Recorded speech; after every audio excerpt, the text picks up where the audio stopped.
Hey guys, what's going on? In today's video we're going to be playing some GTA 4, not GTA 5. I'm going to be talking to you guys why this game kind of changed gaming history while playing through a mission at the same time, so I probably will mess up a lot of my speech. Roman, what the fuck do you want?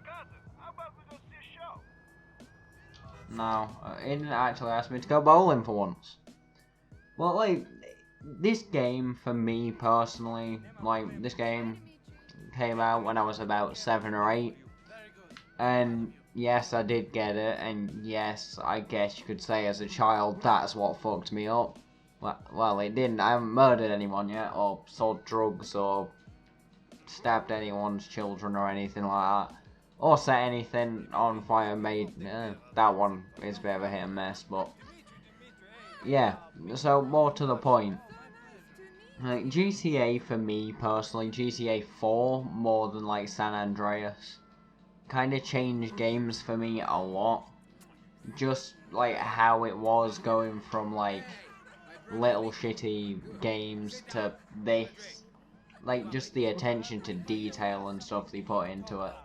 So getting on to the first thing that I kind of want to talk about is the GTA, not necessarily GTA 4 for this one, just the GTA series in general, really fucked about with like problems in reality and politics and everything along them lines. They just messed about with it so much to the point where it didn't matter what they said, it was wrong and it was funny, and it got on some people's nerves, and you know, normal people who don't play games, it kind of like they might have got a bit pissy about it. But regardless, like, GTA's always been one of those games where you can fuck about with shit and like you can get away with it. Rockstar got away with it in near enough every GTA game they've released, as well as some other stuff which I will talk about further on in the video. But just like a quick glance to the gameplay, I have no clue where I'm going, honestly.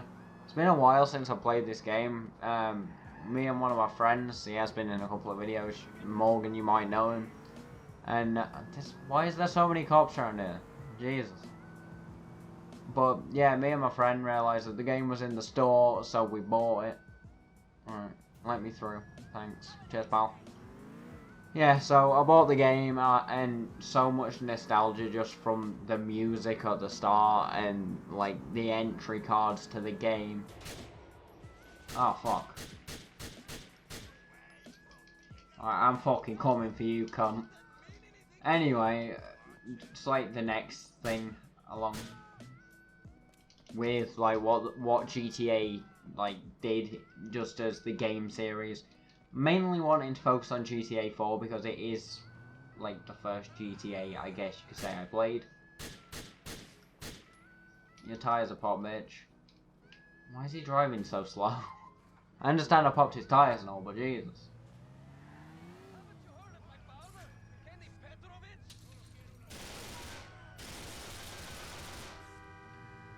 That bitch.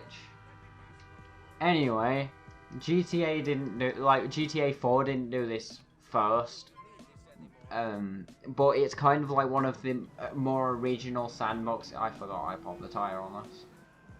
Yeah, GTA 4 is like more of one of the original sandbox games out there, in comparison to like other stuff at the time, like Mafia and stuff.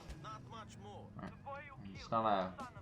Well, at the time of the game's release, like specifically GTA 4, it just completely changed games. The graphics were insane. Like, you look at them now, they're not that great in comparison to like GTA 5 and such. But at the time, like, these graphics were like the shit. The controls were the absolute dog's bollocks.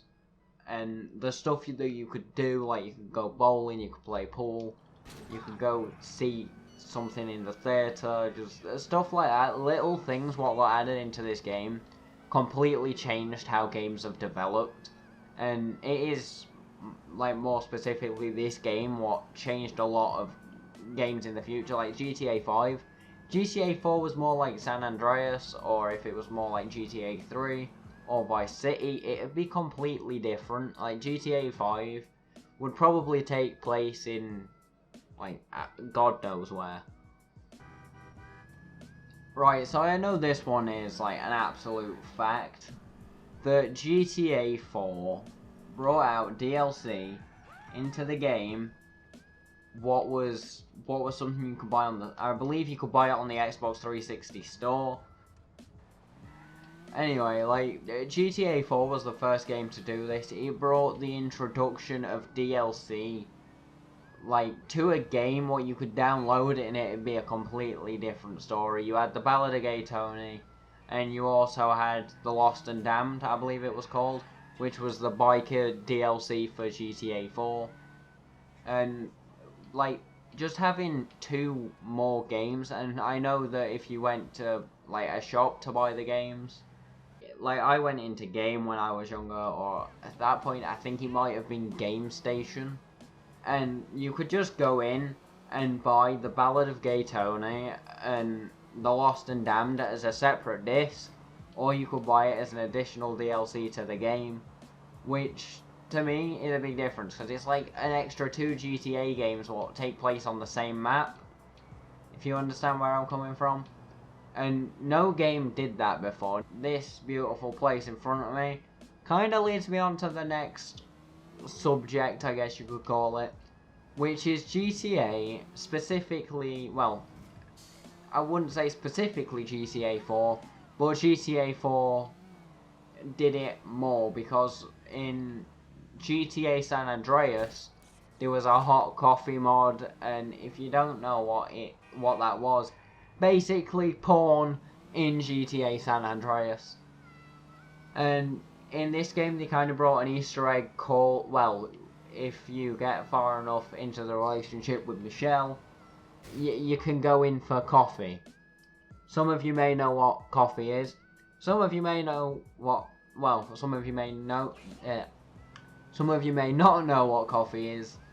And I'm not gonna say anything. Some of you might be under the age to know what coffee is.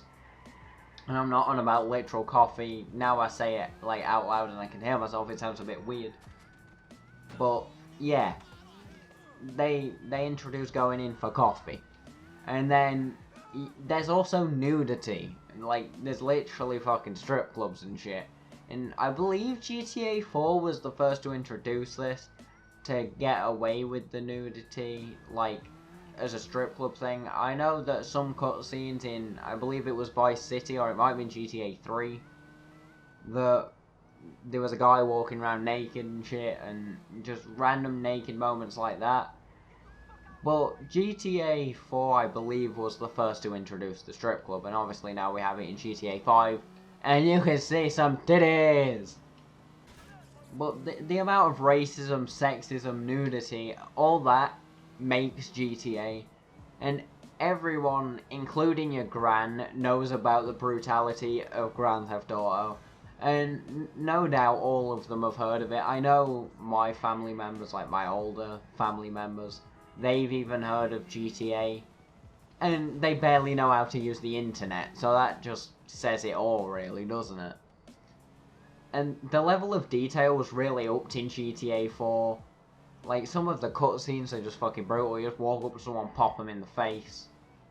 And I think if GTA 4, like, if I wasn't, I don't want to say brought up on GTA, but, yeah, technically brought up on GTA.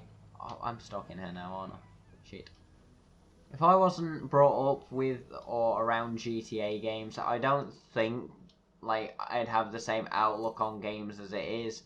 Because GTA 4 was one of the more addicting games that I've played, and it just, like, it basically made me a gamer. It was one of the earlier games I played. I did have an original Xbox and play games on that. That was more of a thing I did in my spare time, and then games become a big part of my life when I got a 360, and I started playing GTA 4, and I started playing other games, and then there were additional bits to games. Obviously, when I was younger, I didn't really understand the storylines to them, but GTA and GTA and Underground 2 mainly are like my favourite storylines to games, because I was at that point where I could understand them enough, but it wasn't something that played a massive part at that point. It was just about having fun and doing stupid shit, basically.